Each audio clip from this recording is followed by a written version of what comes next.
When two people love each other, fights are almost inevitable.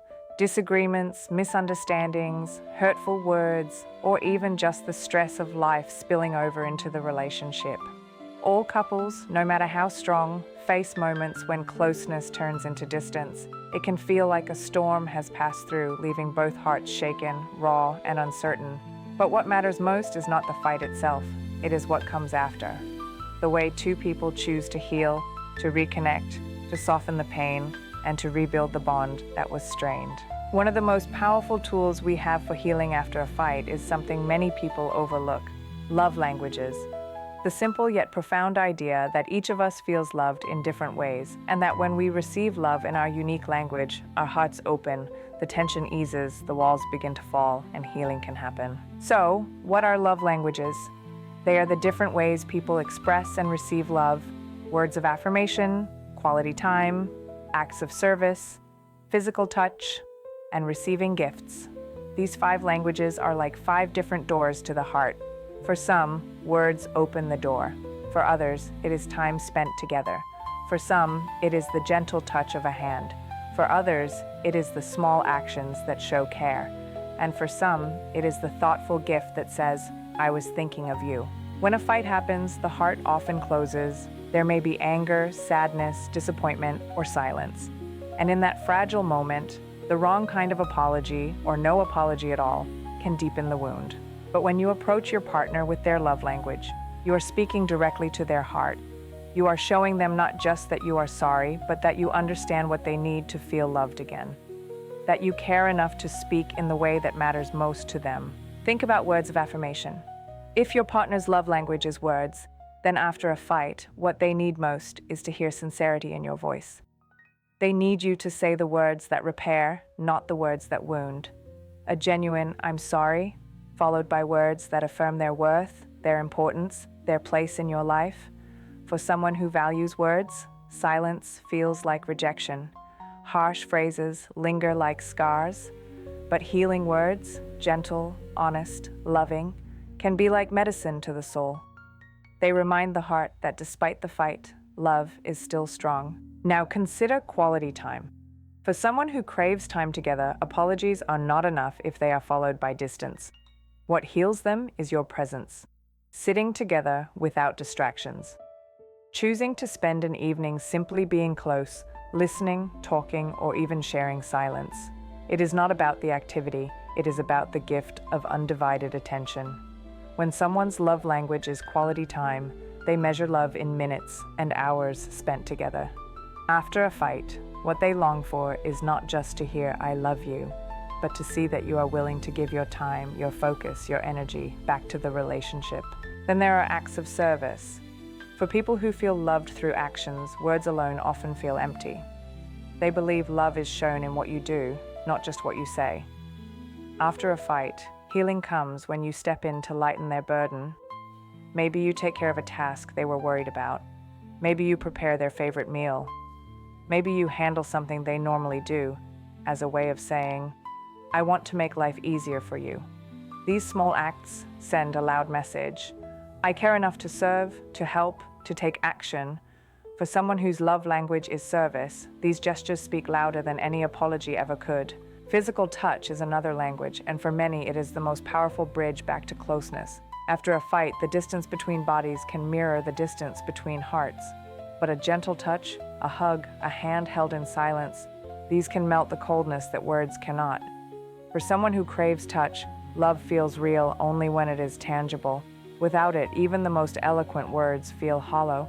Healing, for them, comes in the warmth of your embrace, the reassurance of skin against skin, the comfort of knowing that even after conflict, you still want to hold them close. And then there is the language of gifts. Not materialism, not expensive luxuries, but simple tokens that say, "I was thinking of you."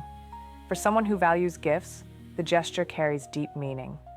After a fight, a small flower picked on the way home, a handwritten note, a favorite snack placed on the table, these are not just objects, they are symbols of love, of thoughtfulness, of the effort to reconnect. For them, gifts are tangible reminders that even through conflict, you still cherish them. What makes love languages so powerful in healing after a fight is that they bypass pride and defensiveness. They cut through the walls of anger and speak directly to the need beneath. Every fight, no matter how big or small, is ultimately about a need that feels unmet, whether it is the need for respect, for attention, for affection, or for understanding. Love languages address those needs in the most personal way.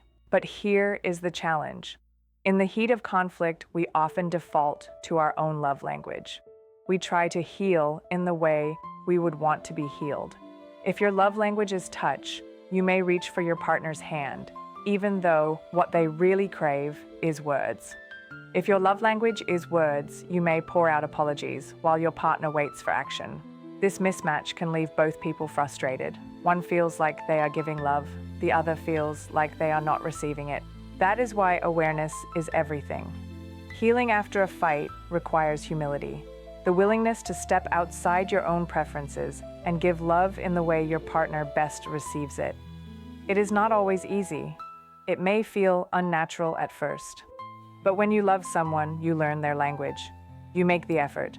You show them not just that you care, but that you are willing to meet them where they are. Imagine two people who understand this.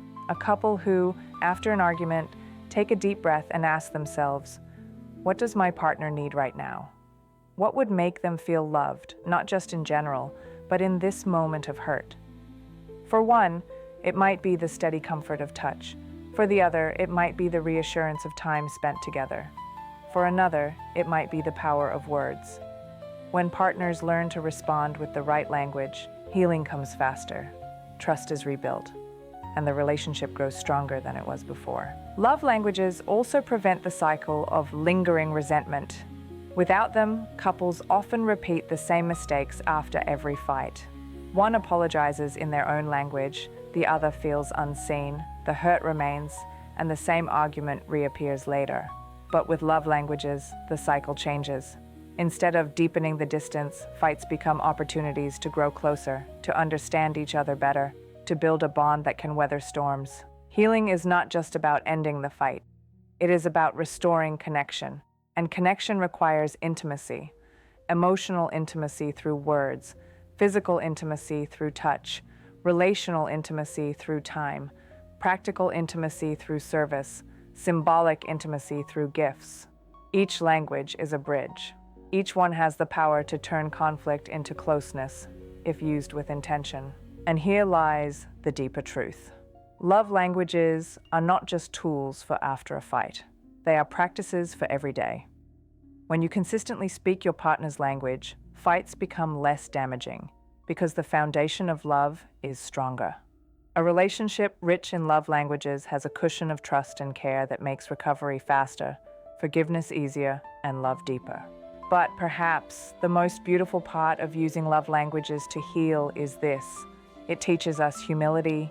It reminds us that love is not only about how we want to give, but about how the other wants to receive. It teaches us to listen, to observe, to learn. And in doing so, it transforms conflict from something destructive into something sacred. An invitation to love better, to grow closer, to know each other more deeply. So the next time you find yourself in the aftermath of a fight, remember this. Do not rush to defend. Do not rush to fix everything with your own language. Pause. Look at your partner. Ask yourself, what do they need right now? How do they feel loved? What will heal their heart, not just mine? Then speak that language through words, through time, through touch, through service, through gifts, and watch how the distance between you begins to shrink. Watch how love, even after conflict, becomes stronger than before. Because fights will come and go, but love, when nurtured with care, with intention, and with the right language, will always remain.